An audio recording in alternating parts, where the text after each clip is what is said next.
हे मेघनाथ, आज मैं तुझे एक ऐसा गूढ़ उपदेश देने जा रहा हूं जिसे सुनकर तू समझ पाएगा कि बेटी का स्थान परिवार और समाज में कितना विशिष्ट है और क्यों यह कहा गया है कि बेटी को कभी भी अपने ही किसी रिश्तेदार के घर नहीं छोड़ना चाहिए।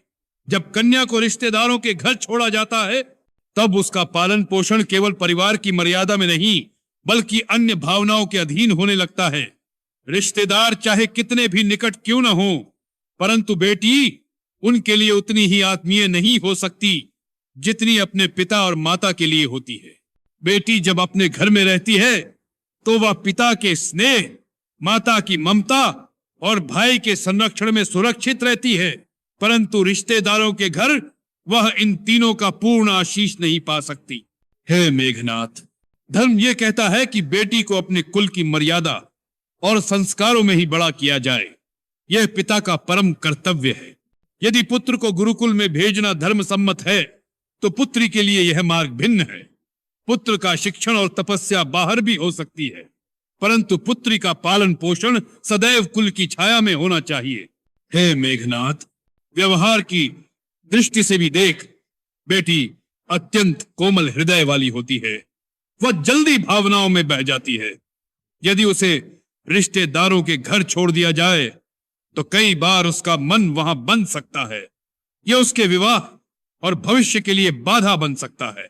अक्सर ऐसे प्रसंग इतिहास में भी देखे गए हैं कि जब कन्या को रिश्तेदारों के घर पाला गया तब अनावश्यक विवाद और अपमानजनक स्थितियां उत्पन्न हुई। धर्म यह कहता है कि बेटी को अपमानित होने से बचाना ही पिता का परम धर्म है।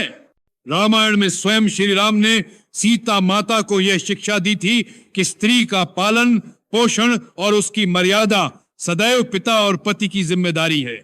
जनक ने सीता को अपने घर में ही पुष्ट किया और तभी उन्हें सीता जैसी पतिव्रता और धर्मपरायण कन्या मिली। सोच, यदि जनक ने सीता को किसी रिश्तेदार के घर पाला होता तो क्या वह वही सीता होती जो अग्नि परीक्षा देकर भी धर्म की मर्यादा को स्थिर रखती है?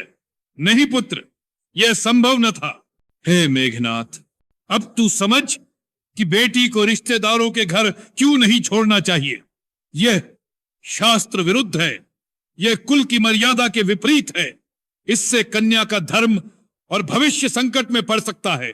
बेटी पिता के घर में लक्ष्मी के समान होती है। उसे वही सुरक्षित रखना चाहिए जब तक उसका विवाह उचित स्थान पर न हो। यही धर्म है, यही पिता का कर्तव्य है। इसलिए हे मेघनाथ, स्मरण रख, बेटी को रिश्तेदारों के घर छोड़ना कुल की जड़ों को काटने जैसा है। उसे सदैव अपने घर में सहेज कर रखना चाहिए। यही हिंदू धर्म का आदेश है और यही रामायण का संदेश है।